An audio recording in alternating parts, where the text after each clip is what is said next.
Hi everybody, I'm Dr. Augustin with Bayside Chiropractic and Rehab, and last week we started talking about inflammation, and I gave you the types of inflammation, and I just quickly before we get started I wanted just to review that a little bit.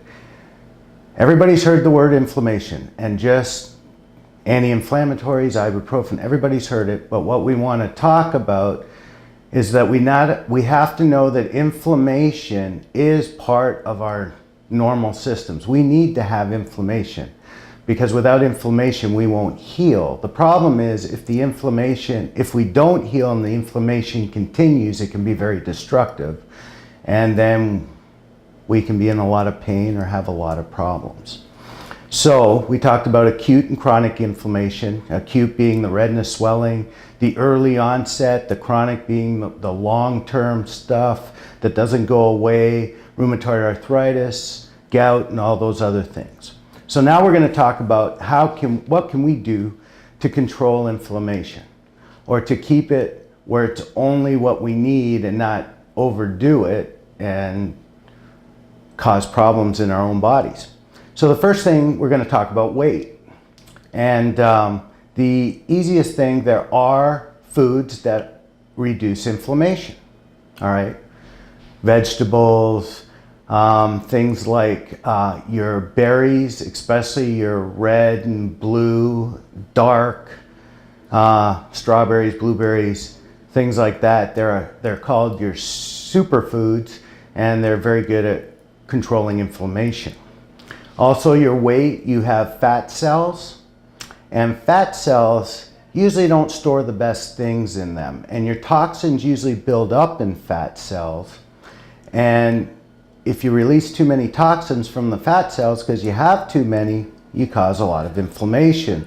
So if you need to get your control or weight under control, this office, we do have a weight loss program which we recommend.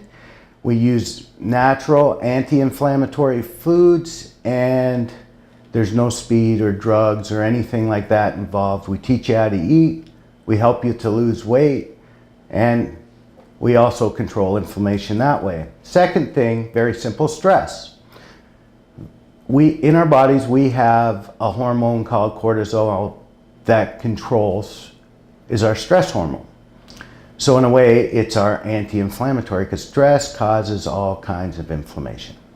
And what happens if we're under stress too long and our cortisol keeps getting pumped out, it's not the healthiest of hormone to keep having pumped out because it can cause increased weight gain and all kinds of things. So what we want to do is control that. We can use sports, we can use exercise, and we can use many other things to control that.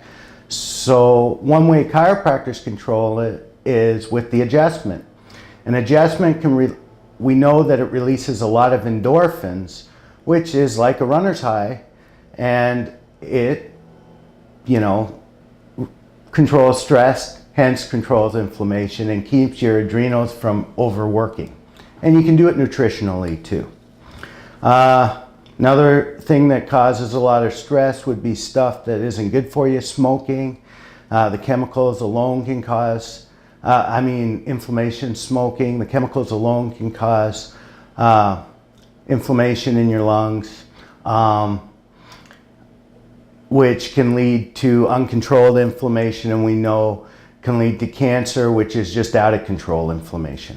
So trying to control your smoking or quit would help. Your guts, one of the things, your guts is a funny thing. Your first protection in your immune system is actually your gut, and we can do damage. Antibiotics, way too many antibiotics can kill off your good probiotics, which can cause damage to your gut. And this is one example. So what happens is you don't have the protection on your gut, and if you took a paper towel, just start poking little holes in it. Well, your gut's designed to take in certain things and not allow certain other things. So if these holes start allowing bigger things in, bigger proteins, your body doesn't recognize them, and boy oh boy, inflammation starts. hence the term leaky gut, hence the term, they think some of the autoimmune diseases start that way. So how we treat that is we look at your diet, we look at what you're sensitive to, we try to fix the gut problem to control your sensitivities to reduce your inflammation. And that's why I do a nutritional consultation for people that have sensitivities to foods or anything else that they're concerned about. Then alcohol is another one, and we'll talk about gout. That's a form of inflammation. Basically, it destroys, it's an inflammatory one, so it eats your joints with uric acid. A lot of people aren't going to like me on this one, but one of the biggest things that you can do is control alcohol. Beer, every beer you have, every serving increases your chance of gout 50%. And women, you don't get out of this either. Wine can increase your chances of gout 39, 40% every serving you have. And believe it or not, spirits, or what we would call hard alcohol, it's at 15% because of the purine content and because of the processing and some of the stuff you don't even know that's in the beer and wine, because believe it or not, they have lobbied so much. People don't know there's GMO syrups in wine, and that there's high GMO syrups in beer and high fructose in beer and other preservatives in beer because they don't have to label them. So if you're going to drink beer, I go to your local, support your local brewery. I'll give a shout out to Fairhope Brewing Company because it's a local one, because you'll know what's in the beer and they won't be using that. And those are some of the main things you can use. Because of time, we're going to go into another portion of this. And I hope it was informative how we can help you and what you can do. If you have any questions, call the office. My name again is Dr. Christian Augustin with Bayside Chiropractic and Rehab. My number is 251-990-8388. Thank you.